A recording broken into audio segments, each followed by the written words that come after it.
pictures. Every time I pull my hair was any outfit. That you find me ugly and one day you disappear. Cause what's the point of crying? It was never even enough. Did you ever want me? Was I ever good enough? But boys are way up. But boys are way up. Assalamualaikum warahmatullahi wabarakatuh. Perkenalkan, nama saya Saidati Rizkyani dari program studi bimbingan dan konseling dengan NIM 130822000024. Di sini saya akan menjelaskan sedikit tentang teori pendekatan konseling client center yang dikembangkan oleh Carl Rogers. Nah, ini dia tokoh pengembangan dari teori pendekatan konseling client center. Nah, ini beliau bernama Carl Ransom Rogers atau biasa disebut dengan Carl Rogers. Ia lahir di Oak Park, Illinois pada tahun 1902 dan juga wafat di La Jolla, California pada tahun 1987. Ia lebih senang membaca buku. Namun, ia lebih senang membaca buku mengenai petualangan. Tapi ketika ia menemukan buku apapun itu, Carl Rogers itu akan sangat senang untuk membaca buku gitu, mengenai buku apapun, tapi ia lebih senang dengan buku petualangan. Rogers juga pernah belajar di bidang agrikultural dan sejarah di University of Wisconsin. Nah, pada tahun 1928 ia memperoleh gelar master di bidang psikologi klinis dari Columbia University. Nah, pada tahun 1931-nya Rogers itu memperoleh gelar PhD pada bidang psikologi klinis. Rogers juga pernah menuliskan beberapa buku, diantaranya yaitu mengenai The Clinical of Problem Child. Nah, pada tahun 1940, Rogers ini menjadi seorang profesor di Ohio State University, di mana pada tahun 1942-nya Rogers itu menuliskan buku keduanya mengenai konseling dan juga psikoterapi. Model client center terapi atau berpusat pribadi ini dikembangkan oleh Carl Ransom Rogers. Counseling person center atau client center mulanya diangkat atau dikembangkan pada tahun 1940-an, dan juga pendekatan konseling ini merupakan sebagai reaksi terhadap konseling dari pendekatan sebelumnya, yaitu psikoanalitik. Nah, awal mulanya dikenal sebagai konseling model non-direktif, namun diubah menjadi client center. Nah, ia juga mengembangkan terapi ini sebagai reaksi terhadap apa yang disebutnya sebagai keterbatasan mendasar dari teori psikoanalisis. Nah, pada pendekatan ini Rogers menaruh kepercayaan yang besar pada kesanggupan seseorang. Pada pendekatan ini, Rogers menaruh kepercayaan yang besar pada kesanggupan dari seseorang atau seorang klien untuk mengikuti jalan terapi dan juga menemukan arahnya sendiri atau menemukan solusi untuk memecahkan masalahnya sendiri. Nah, pada hakikatnya pendekatan ini merupakan cabang dari terapi khusus, yaitu terapi humanistik. Nah, langsung saja pada pembahasan yang kedua mengenai hakikat manusia pada teori pendekatan konseling client center atau berpusat pribadi. Nah, di dalam hakikat manusia, Rogers ini meyakini bahwa setiap manusia pada dasarnya memiliki hakikat yang positif di dalamnya. Rogers menolak pandangan bahwa manusia memiliki sifat negatif dan juga sebaliknya.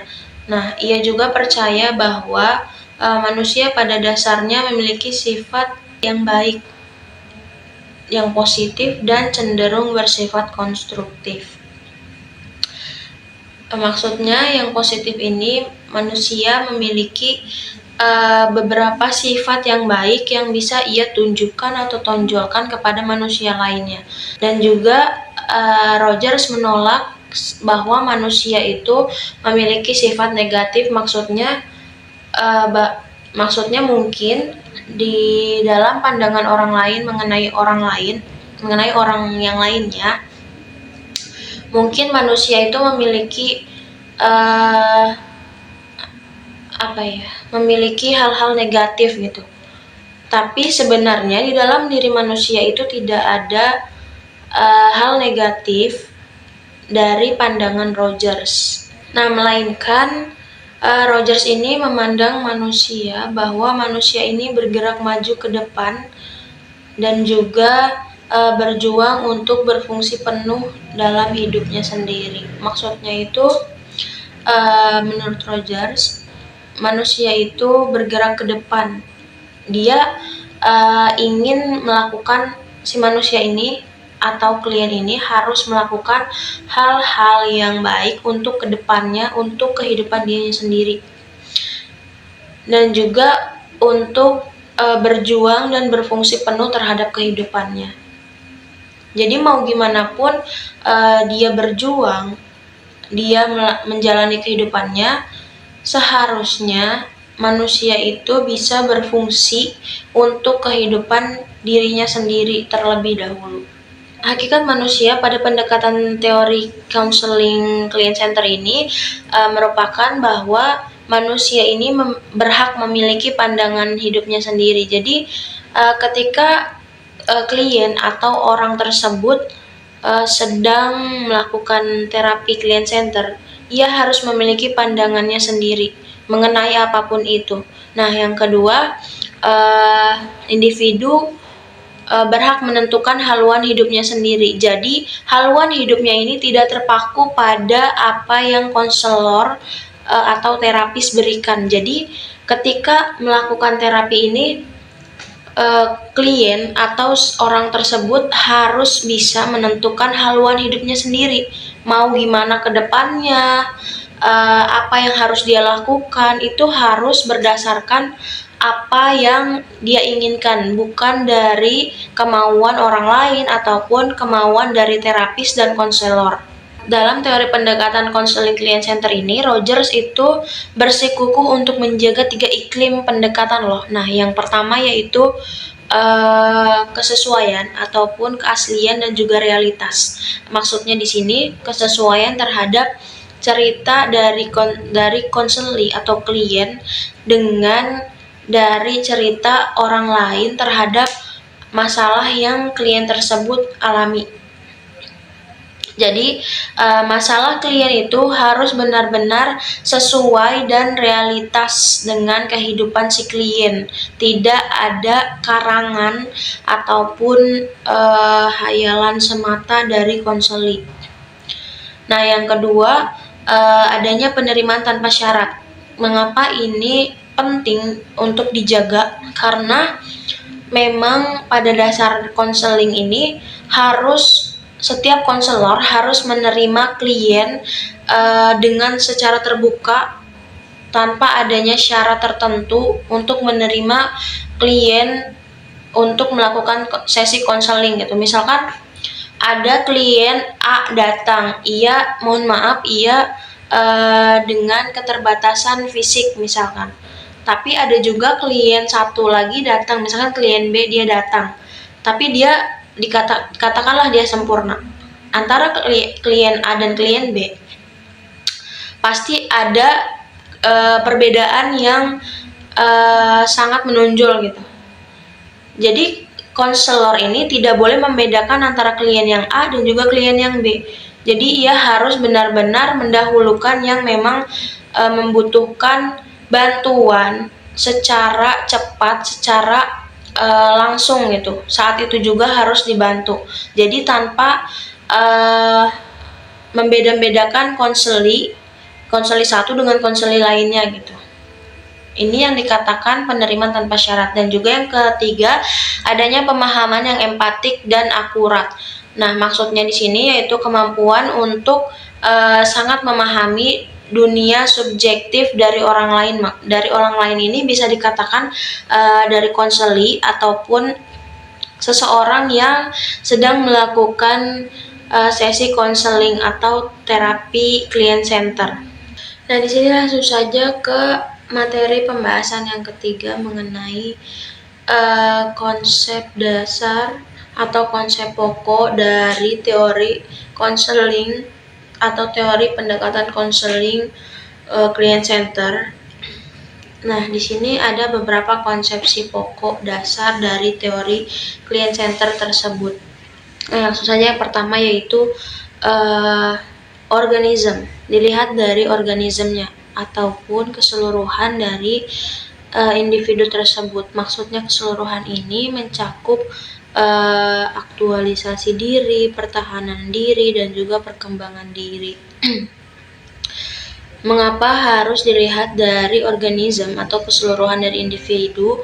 Karena dalam konseling atau sesi konseling, konselor harus melihat semua keseluruhan dari individu tersebut, entah itu dari perkembangan dirinya, dari cara dia mengaktualisasi diri, atau cara dia menerima dirinya sendiri.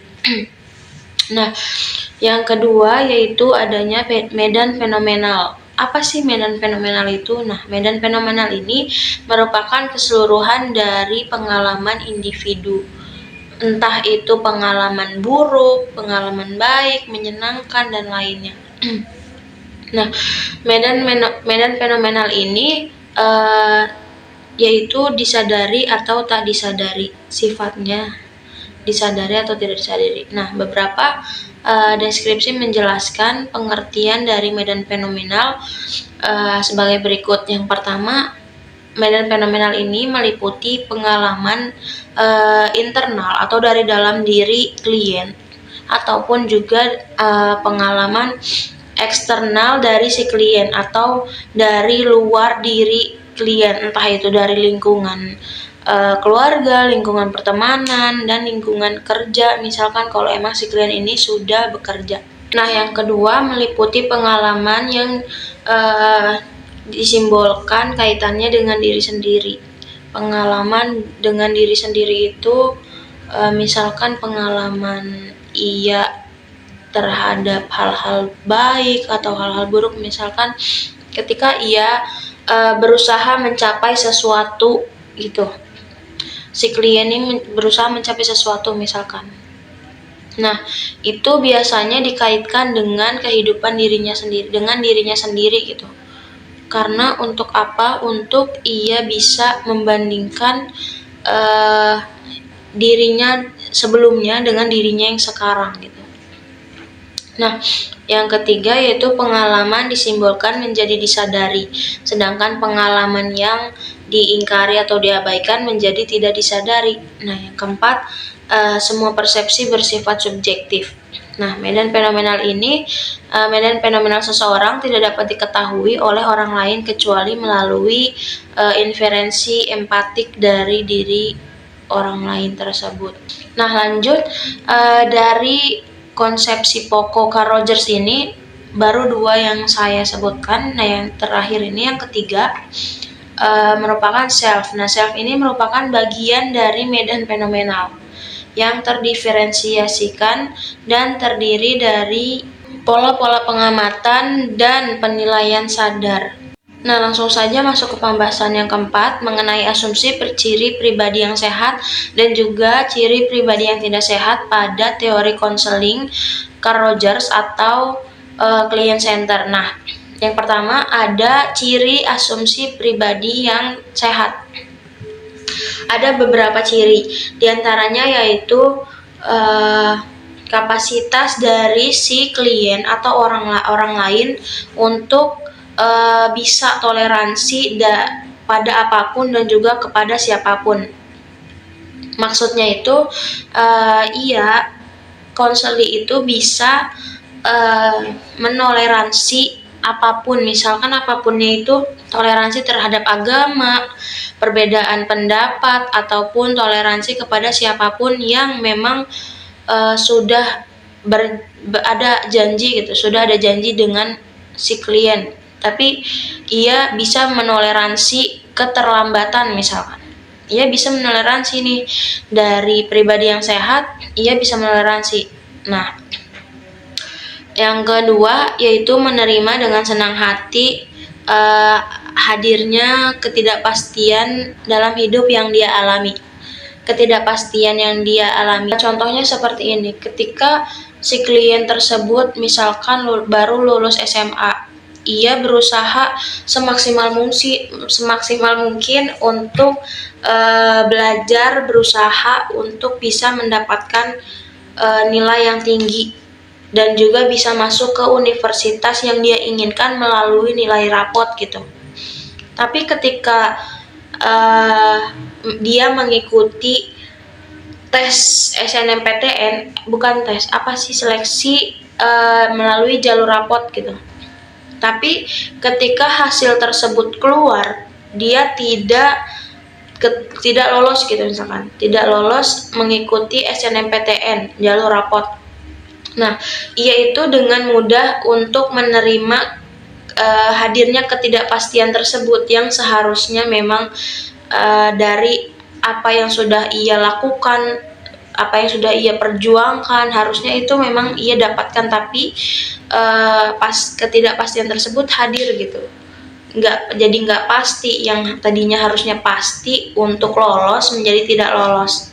Nah, dari pribadi yang sehat ini, ia mampu menerima hadirnya ketidakpastian dari pengalaman individu tersebut atau klien tersebut. Nah, yang ketiga yaitu mau menerima diri sendiri dengan orang lain. Jadi dia ini tidak menutup diri dengan orang lain. Misalkan katakanlah si klien ini tidak introvert dan juga tidak ekstrovert, melainkan ambivert. Nah, dia ini bisa dengan mudah bergaul, tapi dia juga bisa memilih pergaulan yang baik untuk dia sendiri. Dia juga bisa menerima dengan baik bagaimana kepribadian dan juga perilaku dirinya sendiri, dan juga dia bisa menerima orang lain untuk bisa dijadikan teman gitu. Tapi ia juga bisa memilah dan memilih untuk berteman dengan orang lain. Nah, langsung aja di sini ada ciri pribadi yang tidak sehat dalam teori pendekatan konseling client center. Nah, yang pertama, orang tersebut atau klien tersebut cenderung lebih mudah minder, insecure atau merasa rendah diri. Maksudnya itu si klien lebih mudah merasa dirinya rendah gitu, merasa dirinya tidak pantas untuk siapapun. Mungkin dia merasa lebih insecure daripada teman-teman yang lainnya. Nah, contohnya seperti ketika ia berada di lingkungan orang-orang yang hedon misalkan, namun dia merupakan orang yang sederhana saja. Tapi seharusnya kalau orang yang pribadinya sehat, ia mampu menerima perbedaan antara dirinya dengan orang lain tersebut, yang memang orang lain itu mampu gitu untuk bisa mengimbangi dirinya. Nah, tapi dalam pribadi yang tidak sehat ini, ia cenderung lebih mudah minder, insecure, dan merasa dirinya itu rendah. Karena ia menganggap ia nggak bisa kayak orang lain gitu, yang memang orang itu mampu untuk melakukannya, tapi dia tidak mampu. Malah dia menjadikan itu rasa yang insecure, merasa dirinya rendah, seperti itu. Nah, selanjutnya di sini ciri pribadi yang tidak sehat yaitu seseorang atau klien tidak mampu menjadi orang yang terbuka. Maksudnya di sini terbuka adalah terbuka untuk orang lain ataupun terhadap keluarganya. Jadi terbuka akan apapun itu, seperti misalnya ketika ia ada masalah, tapi seharusnya ia segera mencari bantuan atau menceritakan ke orang yang ia percayai atau ke keluarganya. Namun pada ciri pribadi yang tidak sehat ini, ia tidak mampu terbuka terhadap masalahnya kepada siapapun. Ia cenderung lebih menutup diri, membuat batasan akan masalah yang dia punya, yang dia hadapi, kepada orang lain atau kepada orang terdekatnya seperti keluarganya. Jadi di sini ia cenderung lebih tertutup.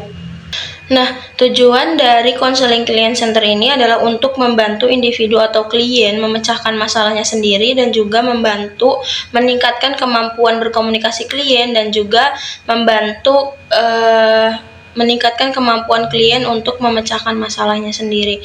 Nah, pendekatan ini juga menekankan pada kemampuan klien untuk mengikuti jalan penyembuhan dan juga menemukan arahnya sendiri. Nah, tujuan umumnya yaitu client center ini adalah untuk membantu individu menjadi pribadi yang bermanfaat dan memiliki konsep diri yang positif. Selanjutnya di sini ada peran dan fungsi konselor. Nah, yang pertama akan saya bahas adalah peran konselor dalam pendekatan konseling client center. Nah, yang pertama yaitu konselor tidak memimpin, mengatur, dan juga menentukan proses. Nah, pada tahap ini konselor tidak berhak memimpin atau mengatur proses sesi konseling tersebut, melainkan si konseli atau klien ini harus menentukan jalan penyembuhannya sendiri gitu. Jadi peran konselor di sini adalah hanya untuk mendorong si konseli atau klien untuk menemukan jalan penyembuhannya sendiri. Nah, yang kedua, mendorong kemampuan memecahkan masalah si klien.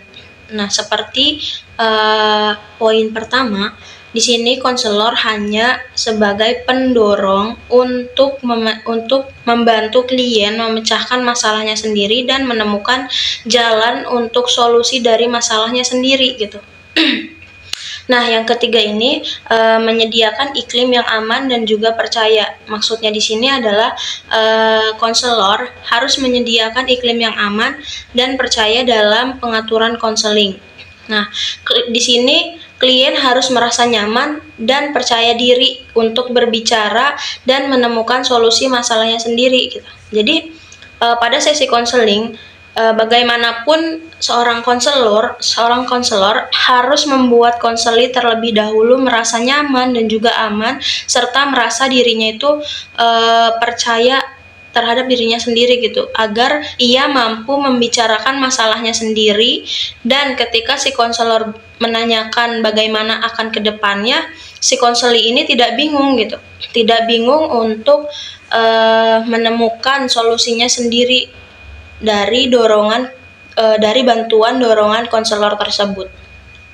Nah, itu aja peran konselor dari pendekatan konseling client center ini. Nah, selanjutnya di sini ada fungsi terapis atau konselor pada pendekatan konseling client center, yaitu konselor berusaha membangun iklim terapeutik yang dapat menunjang pertumbuhan diri konseli. Nah, konselor di sini diharapkan dapat membangun hubungan konseling yang bisa membantu konseli dalam mendapatkan kemerdekaan untuk mengeksplorasi area-area hidup yang diingkari oleh konseli ataupun didistorsi oleh konseli. Nah, langsung saja pada pembahasan mengenai tahap-tahap yang terdapat dalam pendekatan konseling client center. Nah, yang pertama di sini ada tahap pembukaan, di mana pada tahap pembukaan ini konselor berusaha menciptakan iklim terapeutik yang aman dan juga menciptakan suasana yang nyaman serta membangun kepercayaan diri si konseli atau klien. Klien di sini pada tahap ini harus merasa nyaman dan juga percaya diri untuk berbicara dan menemukan solusi masalahnya sendiri. Nah, yang kedua di sini ada tahap penerimaan, di mana tahap ini melibatkan konselor dalam menerima klien sebagaimana adanya dengan segala masalahnya.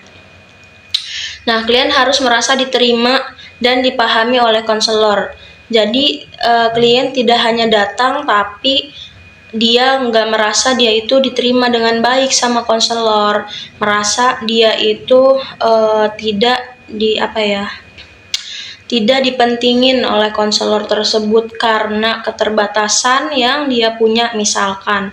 Nah, seperti yang sudah saya jelaskan sebelumnya bahwa konselor atau terapis tidak boleh membeda-bedakan antara konseli yang satu dengan konseli yang lainnya. Nah, di sini ada tahap ketiga, yaitu tahap pengertian, di mana pada tahap ini melibatkan konselor dalam memahami klien dan masalahnya si klien sendiri. Nah, klien ini harus merasa dipahami dan diterima oleh konselor. Jadi, pada tahap pengertian ini, semua masalah dari si klien, apapun masalahnya, sekecil apapun, itu harus benar-benar dipahami dan diterima oleh konselor agar tidak terjadi kesalahpahaman pada penyembuhan melalui teknik konseling client center ini. Nah, yang keempat ini ada tahap penutupan, di mana tahap ini melibatkan konselor dalam menutup proses konseling dengan memantau perubahan yang terjadi pada klien.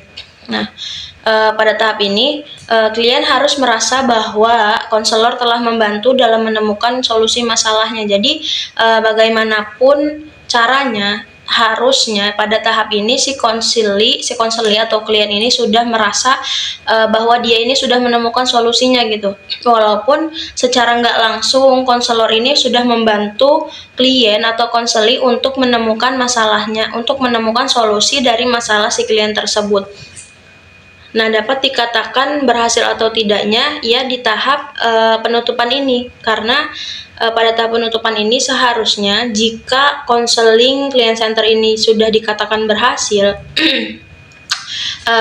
maka si konseli seharusnya sudah merasa dia bisa menemukan menemukan solusi dari masalahnya sendiri, berkat adanya dorongan dari konselor tersebut. Nah, mungkin itu saja tahap-tahap yang dapat saya jelaskan pada konseling client center.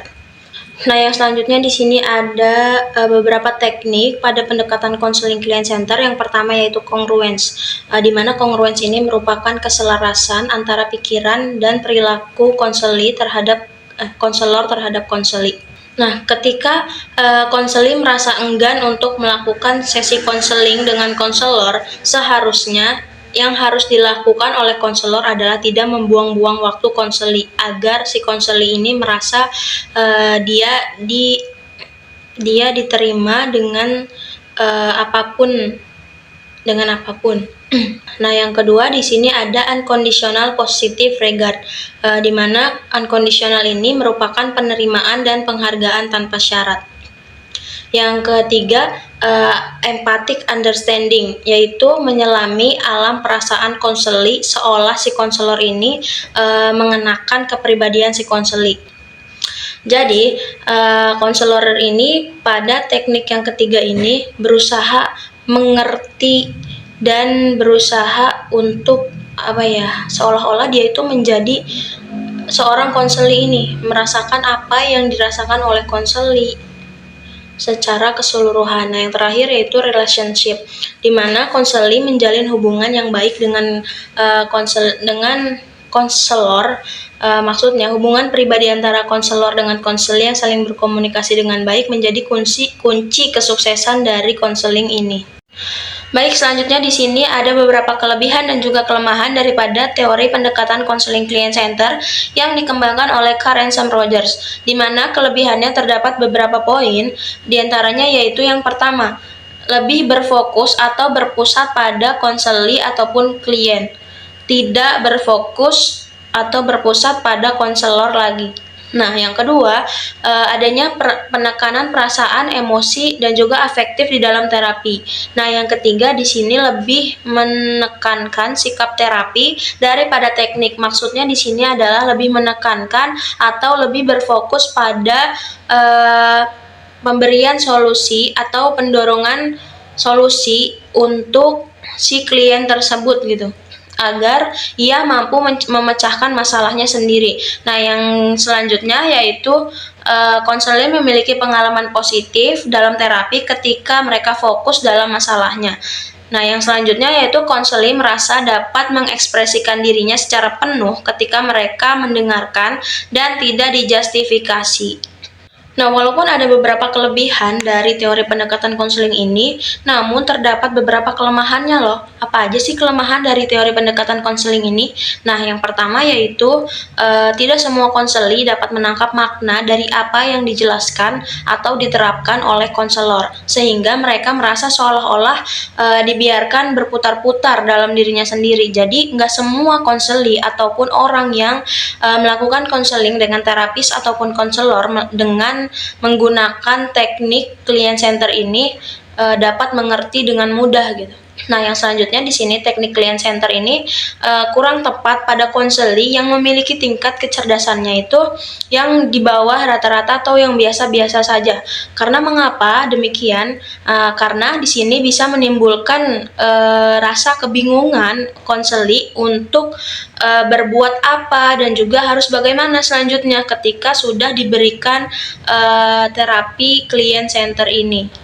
Nah, yang selanjutnya, tidak semua konselor bisa mempraktikkan terapi client center karena banyak konselor yang tidak mempercayai filsafat yang melandasi dari teori pendekatan konseling client center ini. Nah, mungkin itu aja kelebihan dan juga kelemahan dari teori pendekatan konseling client center. Mungkin cukup sekian pembahasan yang saya bawakan mengenai teori pendekatan client center yang dibawakan atau dikembangkan oleh Carl Ransom Rogers atau biasa disebut Carl Rogers. Jadi pada intinya pada terapi ini lebih berfokus pada pemusatan masalah konseli ataupun pemberian bantuan ataupun pemberian dorongan kepada konseli untuk memecahkan masalahnya sendiri ataupun mencari solusi untuk memecahkan masalahnya sendiri. Jadi di sini konselor tidak berperan penuh untuk membantu, benar-benar membantu. Jadi kayak cuma hanya memberikan dorongan saja gitu kepada kepada konseli. Mungkin cukup sekian pembahasan mengenai client center yang saya bawakan. Kurang dan lebihnya mohon maaf. Wassalamualaikum warahmatullahi wabarakatuh. Terima kasih. Audio Jungle.